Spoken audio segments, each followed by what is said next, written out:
nada menos y nada más que al padre Plácido Chávez Villanueva, orgullosamente saltillense, quien es el rector mayor emérito de la Congregación de los Salesianos, es el líder de los salesianos en el mundo.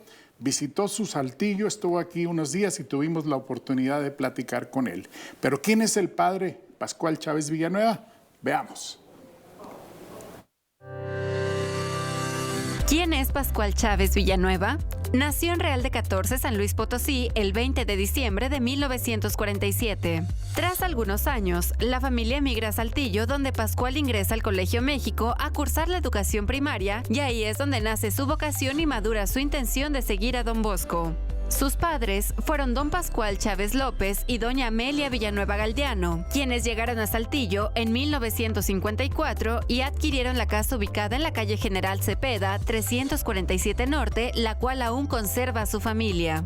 Doña Amelia se dedicó al hogar y don Pascual fue comerciante durante más de 30 años en su tienda ubicada en las calles de Obregón y Luis Gutiérrez. Tuvieron 12 hijos de nombres Juan Antonio, Miguel, Jesús, Edmundo, Alfredo, Alicia, Ofelia, Rosa Amelia, Ana Teresa, María Elena, Carmen Cecilia y Pascual. En 1959, Pascual se traslada a Guadalajara, donde realiza sus estudios religiosos. Se ordenó sacerdote el 8 de diciembre de 1973 y pasa sus primeros años de ministerio en la comunidad de jóvenes salesianos en formación religiosa en la ciudad de Guadalajara. De 1975 a 1977, estudia en Roma en el Instituto Bíblico, en donde obtiene la licenciatura en Sagrada Escritura. De 1980 a 1988 fue director y fundador del Instituto Teológico de San Pedro Tlaquepaque, Jalisco, donde enseñó la Sagrada Biblia. De 1986 a 1994 fue inspector general de la Provincia Norte de México de la Orden Salesiana. En 1995 inicia su doctorado en Teología Bíblica y reside en Madrid, en donde permanece hasta conseguir el título de la Universidad Pontificia de Salamanca, España. En 1996, el rector mayor Juan Edmundo Becci lo propuso como consejero para la región Interamérica, que abarca naciones de Norte y Centroamérica, del Caribe y del Arco Andino de Sudamérica. A pesar de no ser miembro de derecho de ese capítulo, aceptó la propuesta y desde entonces pasó a residir en la Casa General de los Salesianos, ubicada en Roma, Italia. Fue nombrado rector mayor de los Salesianos a raíz de la muerte del rector mayor Becci. En el 25º capítulo general de los Salesianos, reunido en la Casa General de dicha orden en Roma con fecha del 3 de abril del 2002, siendo electo como el 9º sucesor de Don Bosco, el sacerdote Pascual Chávez Villanueva, por el periodo de 2002 al 2018, siendo el primer rector mayor salesiano de origen no italiano. Posteriormente, en el 2008, fue confirmado como rector mayor para un segundo periodo del 2008 al 2014. Como superior general de la segunda orden religiosa masculina, más numerosa de la Iglesia Católica, es padre y centro de la unidad de la familia salesiana, según el artículo 126 de la Constitución de la Orden.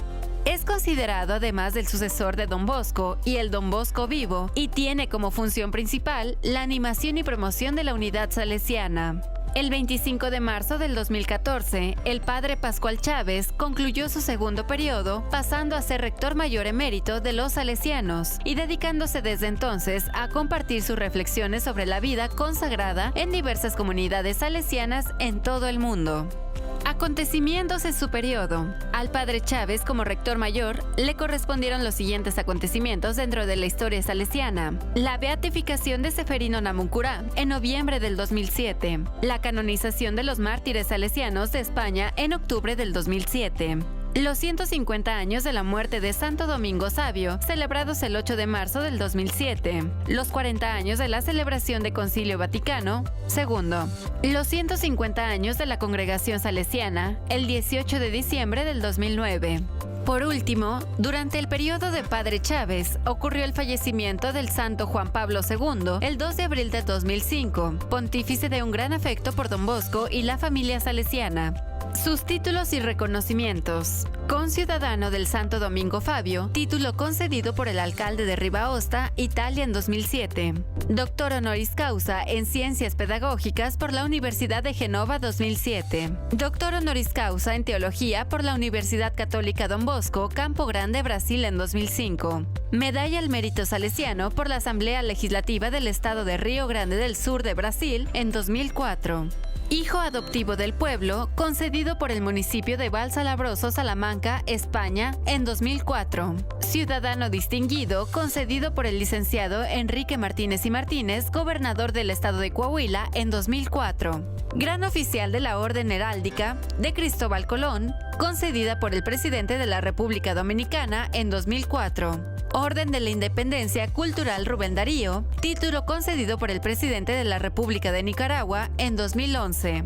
Doctor honoris causa en Humanidades, título concedido por la Universidad Don Bosco, El Salvador, el 22 de octubre del 2011. Llave de la ciudad, título concedido por el Instituto Salesiano San Miguel y por el vicealcalde de Tegucigalpa, Honduras. El padre Pascual, además de español, habla correctamente inglés e italiano. También entiende el alemán, francés y hebreo, lo que le ha facilitado en gran medida su apostolado a través de las visitas que sigue realizando a las 90 provincias salesianas existentes en todo el mundo.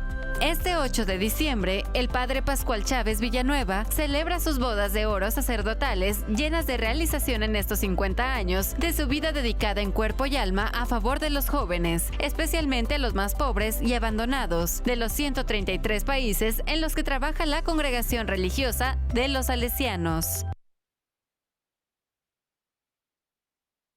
Bueno, pues un honor y un privilegio muy grande nos recibió el padre Pascual Chávez Villanueva en la casa de la familia Jiménez Chávez. Ahí platicamos largo y tendido con él y ponga usted mucha atención sobre los conceptos que él nos está presentando aquí, pero sobre todo de lo que está pidiéndole a los jóvenes, que sean muy responsables con su vida y que aprovechen mucho las oportunidades. Aquí le presentamos la entrevista. Gracias por recibirnos. Estamos muy honrados de que nos conceda este importante espacio de su tiempo y estamos muy contentos y muy orgullosos de que esté usted en Saltillo, que nos esté visitando y muy agradecidos con Dios por tener un representante tan importante en lugares tan preponderantes para la vida de la Grey Católica. Gracias por estar aquí. Bienvenido a su Saltillo de siempre. Gracias a ustedes que me permiten también dirigirme un poco a lo que ha sido mi ciudad, casi diría desde donde partió toda mi historia, ¿verdad? Ayer cuando estábamos en la catedral pensaba cuando siendo niño llegaba yo al catecismo y obviamente a la Santa Misa y pensar que después de tantos años estaba ahí recibiendo un reconocimiento en ocasión de las bodas de oro sacerdotales. 50 años de sacerdocio y 50 años de trabajar por la comunidad salesiana. ¿Cuál ha sido su mayor satisfacción en todas estas 5 décadas? Pues yo creo que el haber tomado como modelo siempre a Don Bosco. Don Bosco quiso se sintió llamado a ser un sacerdote para los jóvenes, ¿verdad? Por lo tanto, para mí, Cristo y los jóvenes son como un elipse dentro de la cual me muevo. Cristo que me manda a los jóvenes y los jóvenes que me mandan de nuevo a Cristo, ¿no? En modo tal de a los jóvenes hacerles sentir que Jesús es un amigo, que es el único que puede ayudarles a encontrar cuál es el sentido de la vida y por lo tanto cómo vencer la muerte. Nadie fuera de Jesús ha vencido la muerte, es el único que ha resucitado. Por lo tanto, Él es el único que tiene la clave. Ayudar a entender a los jóvenes que verdaderamente Cristo es la fuente de su felicidad, ¿verdad? En la medida en que efectivamente le den espacio, obviamente, pues es para mí una misión muy desafiante y al mismo tiempo muy hermosa. Llevar esto a todo el mundo, ¿verdad? Porque la congregación salesiana está presente en 134 países del mundo, en contextos geográficos, económicos, culturales, religiosos tan diversos, ¿verdad? Hablar en Japón, por ejemplo, a los chicos con todo lo que es la religión shintoísta de fondo, en la India sea el hinduismo que el budismo, Tailandia, Corea, lo mismo que todos los países de África. Hoy estamos en 42 países de África sobre 46. Esto hace ver realmente la difusión tan grande de él.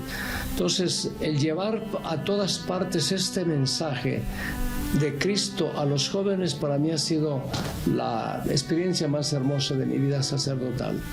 Qué hermosa trayectoria y qué impresionante el número de países donde están ya la congregación salesiana. Así es la presencia más extendida de toda la iglesia. La más extendida. Sí, estamos en lugares en que fuera de nosotros nadie está. Estamos en Siberia.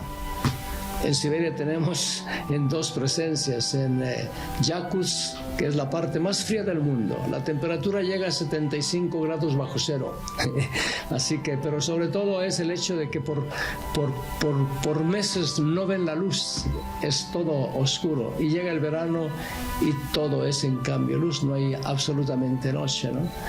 O estar en la Amazonía, donde se puede vivir por años completamente aislado, ¿no?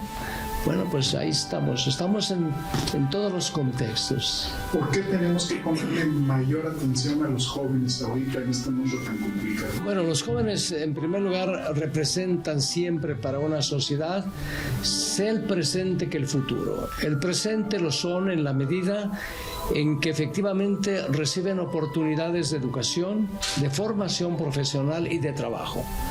En esa medida,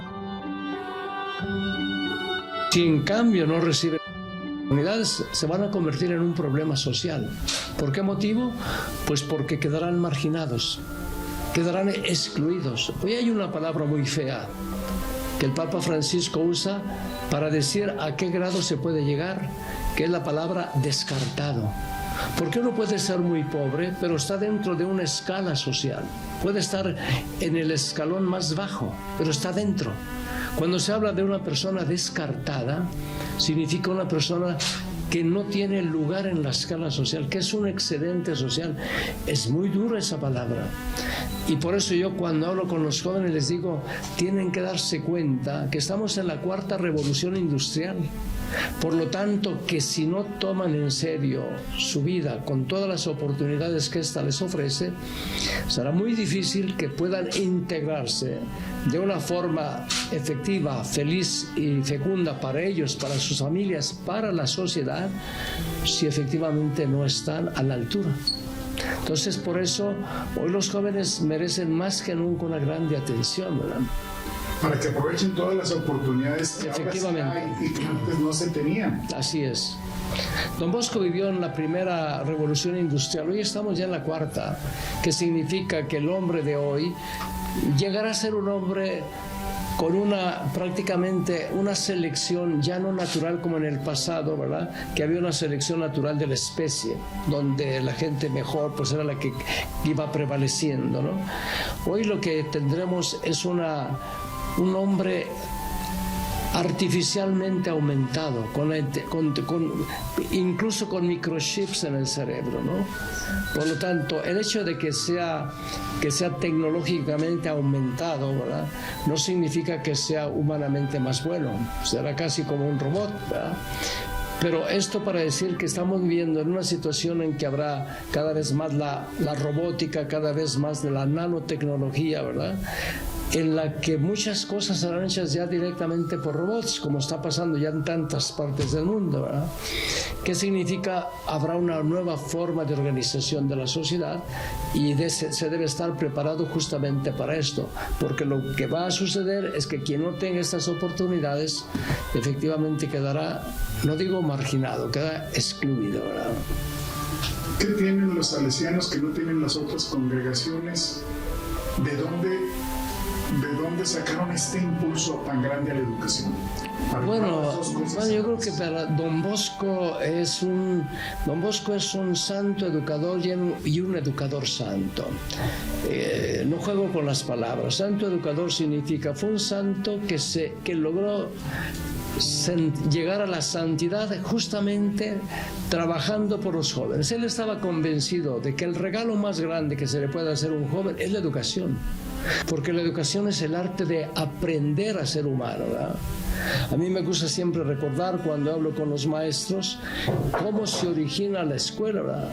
La escuela se origina a través de lo que es la paideia, que era cómo acompañar al niño a crecer desarrollando todos sus talentos, toda su potencialidad, ¿no? Es interesante que cuando el cristianismo logra tener un reconocimiento oficial a partir de Constantino en el año 303 en adelante, la Iglesia propone la humanitas, cómo humanizar siempre más. Esto significa la educación, la humanización de la persona, ¿verdad? Y llega un momento en que se habla finalmente de la divinitas, cómo llevar al hombre hasta Dios, ¿verdad? Entonces, Don Bosco fue un santo educador, se hizo santo trabajando totalmente por los jóvenes y tenía una fórmula que de alguna forma presentaba lo que era el perfil de salida. ¿Qué tipo de jóvenes quiero yo formar? Gente que sean honestos ciudadanos y buenos cristianos, inseparable, ¿eh?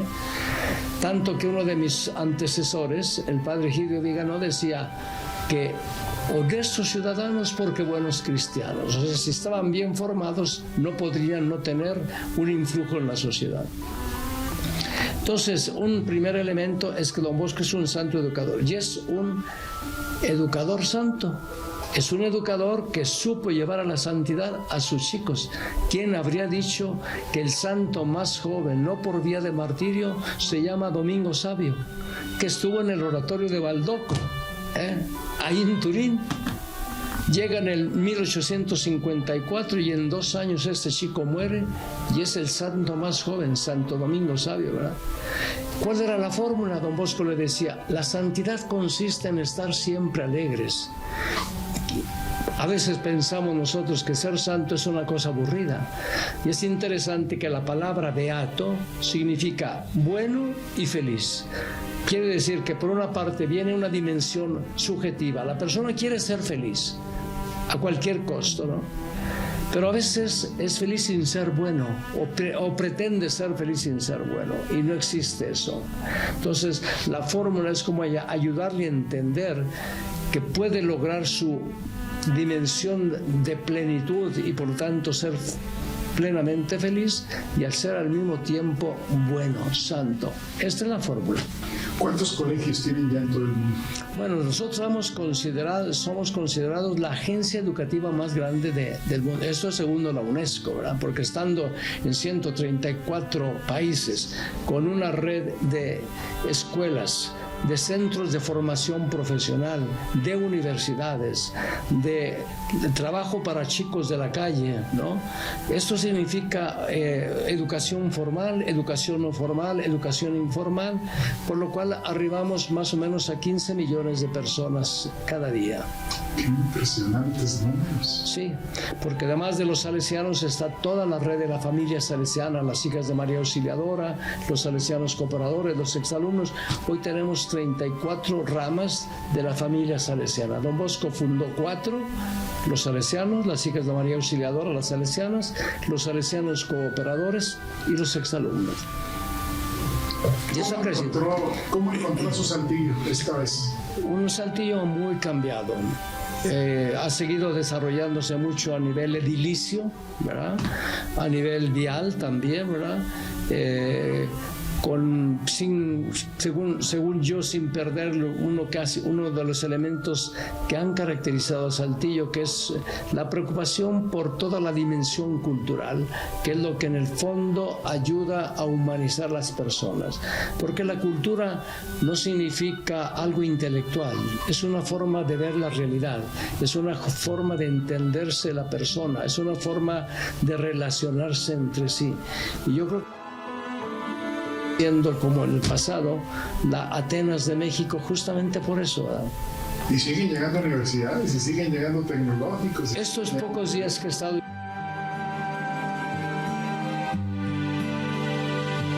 existen en la ciudad, ¿verdad?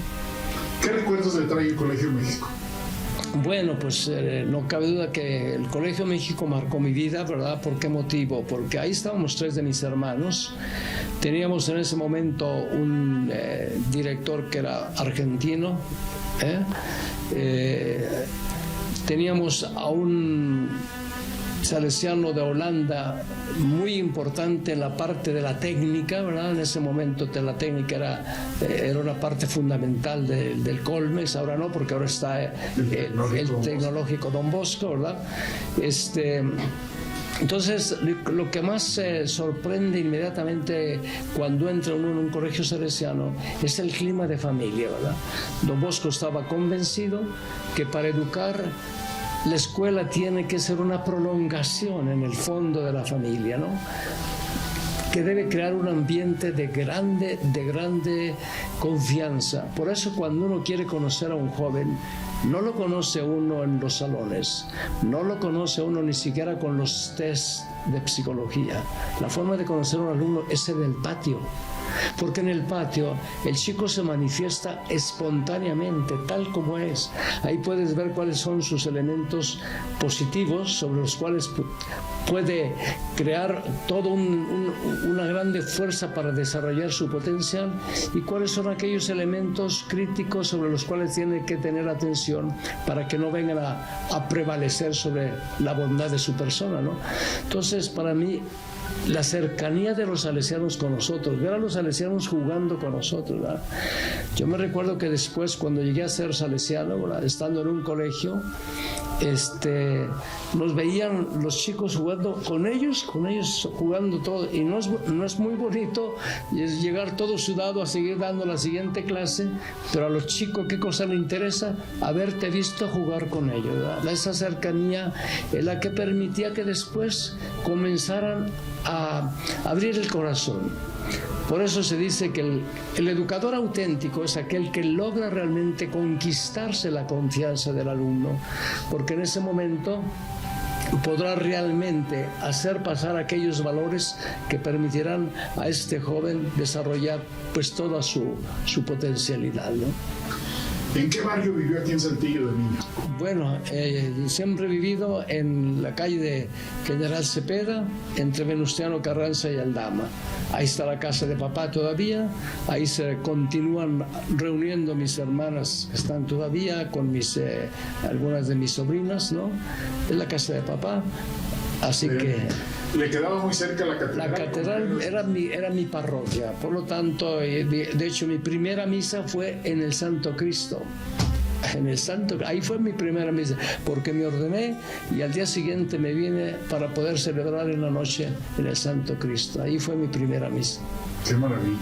De Piedras Negras, ustedes construyeron allá un colegio. ¿Qué nos puede decir? Exactamente. Entonces, siendo yo provincial, ¿verdad?, nosotros habíamos hecho ya una opción, que estábamos muy concentrados en el centro del país, sobre todo en el área de Jalisco, de Michoacán.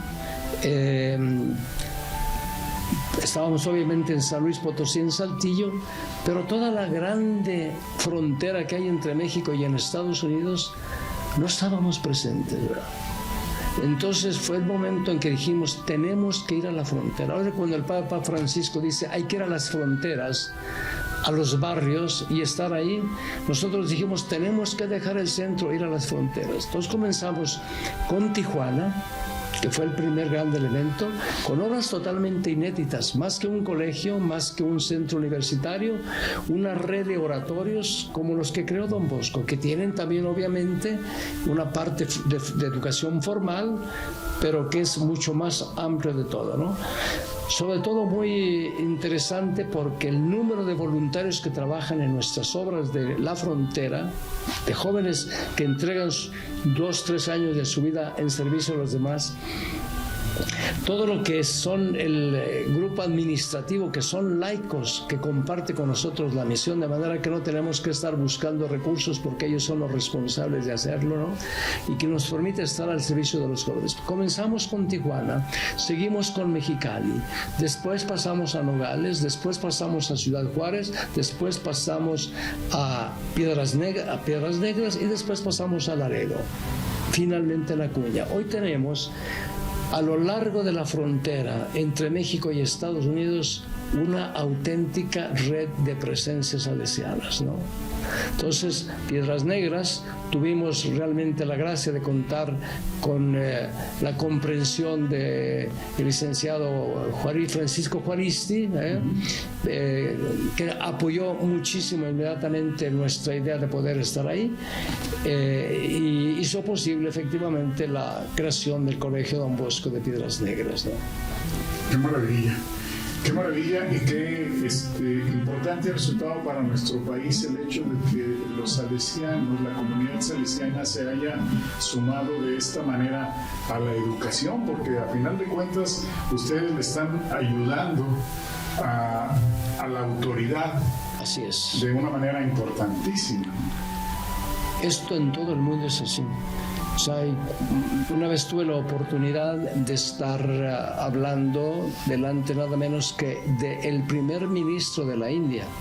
Estoy hablando de un país que tiene 1.400 millones de habitantes. Si México tiene 125, ya podremos imaginar a la más grande democracia del mundo, la India, ¿no? Y estábamos inaugurando un centro de investigación en el norte de la India, en el noreste de la India, y vino el primer ministro. En el momento en que yo hablé, dije así: señor ministro, yo le agradezco realmente la oportunidad que nos da los salesianos de poder colaborar con ustedes, ¿verdad?, en la educación de las nuevas generaciones. No venimos a hacer proselitismo, o sea, no venimos a cambiar de religión a los chicos que ya siendo hinduistas o siendo budistas, ¿verdad?, hacerlos cristianos, no. Hemos venido a colaborar con ustedes en la educación. No ocultamos nuestra identidad cristiana, por lo tanto una visión antropológica cristiana del hombre y por lo tanto de educación. Basta decir que somos la red más grande de trabajo para chicos de la calle de toda la India. Esto hace ver qué cosa significa la presencia salesiana en la India.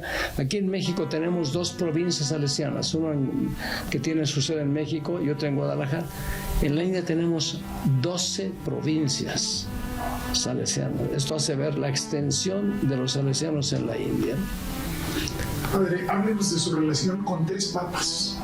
Pues ha sido yo he tenido la oportunidad de estar durante mi rectorado, ¿verdad?, la oportunidad de interactuar con 3 papas. El Papa Juan Pablo II, ¿verdad?, que murió en el 2005. Yo comencé mi rectorado en el 2002, ¿verdad?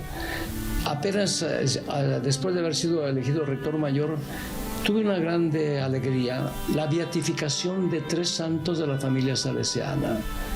Artemio Dessati, que era un coadjutor, un emigrante italiano en Argentina, que acaba de ser canonizado por el Papa Francisco,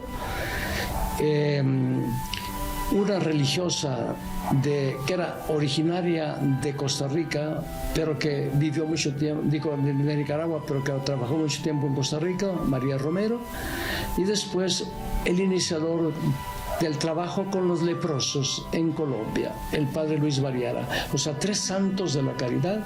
Así comencé mi rectorado, prácticamente con un mensaje que me invitaba a proponer la santidad de mis hermanos y también de los jóvenes como programa de vida. Entonces Juan Pablo II, desde ese momento, de alguna forma, fue trazando el inicio de mi rectorado. Él ya se encontraba muy mal de salud, ¿verdad?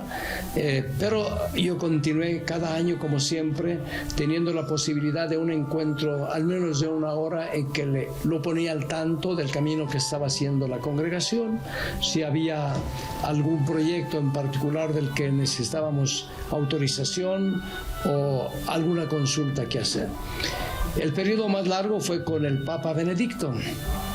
El Papa Benedicto, con él estoy desde el 2005 hasta el 2013, cuando él renuncia, ¿verdad?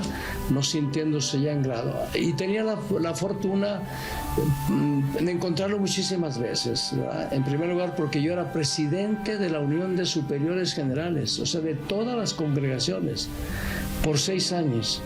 Así que cada año tenía la posibilidad de estar con él, un poco relatar cómo estaban marchando toda la Unión de Superiores Generales, invitándolo vez por vez a nuestros encuentros. Obviamente él siempre participó, pero además él tomaba 2 semanas de vacaciones en la casa que nosotros habíamos preparado ya desde hace tiempo para el Papa Juan Pablo II, que amaba la montaña. Es una casa preciosa de frente al Monte Blanco, que es el monte más alto de toda Europa, ¿no? Bueno, pues ahí está la casa que nosotros habíamos hecho para el Papa, y ahí me gustaba ir. Él llegaba siempre el día de San Benedicto.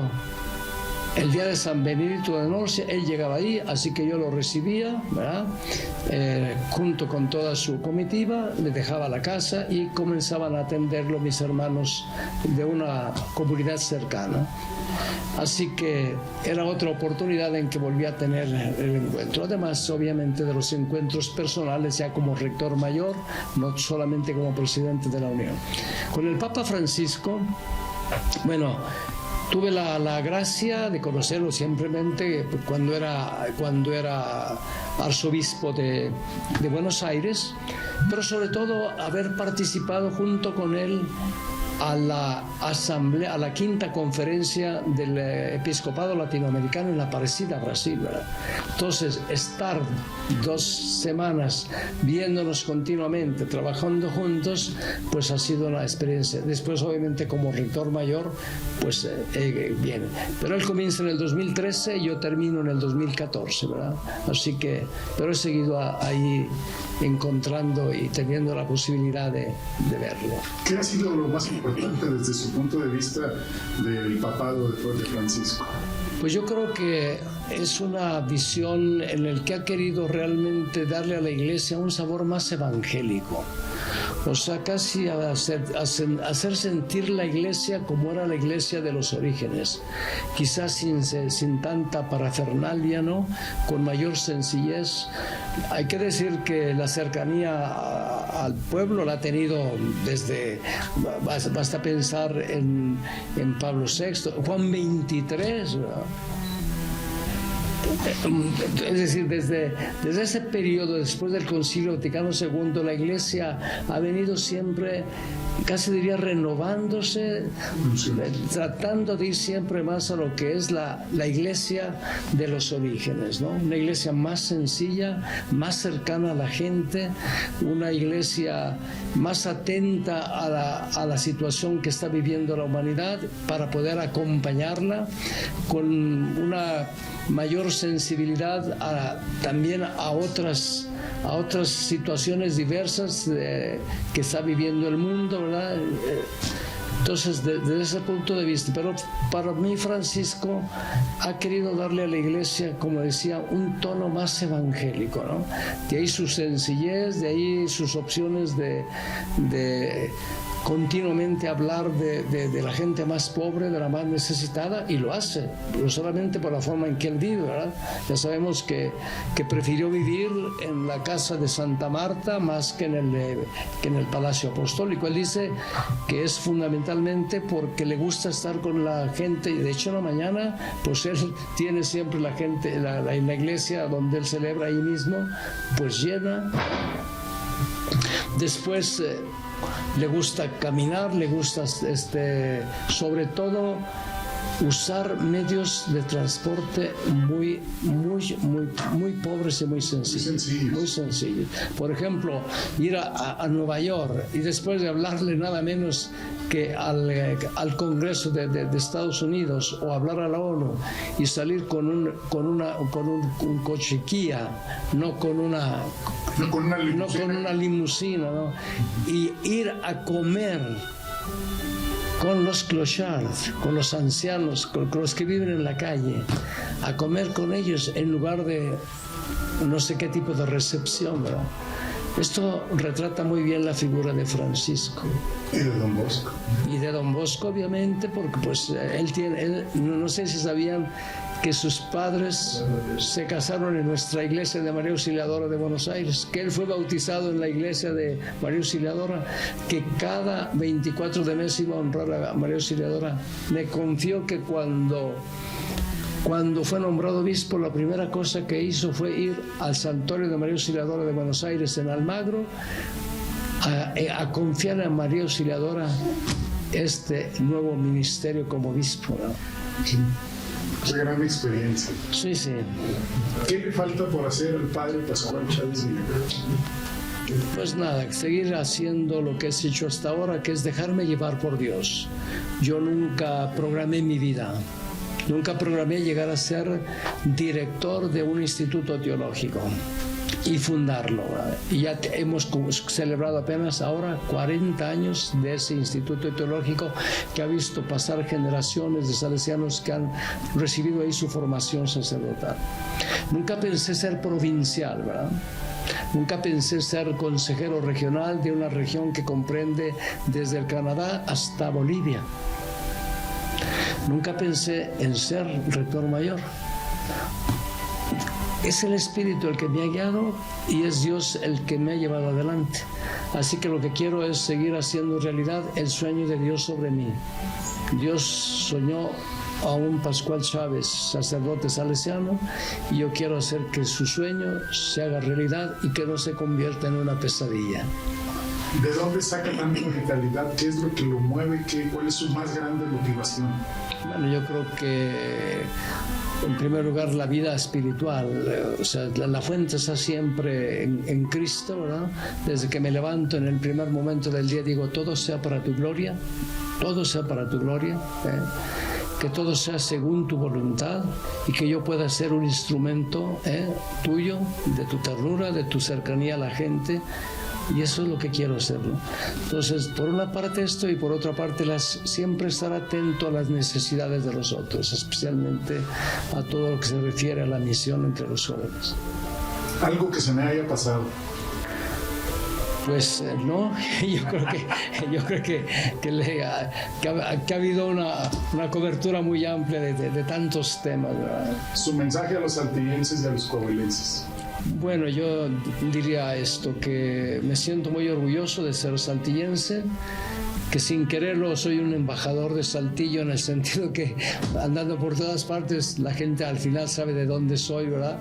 Y voy llevando un poco, porque aunque tengo también la ciudadanía italiana, ¿verdad? Porque tengo ya 28 años viviendo en Italia, no he perdido nunca mi identidad típicamente mexicana y típicamente coahuilense y saltillense, ¿no?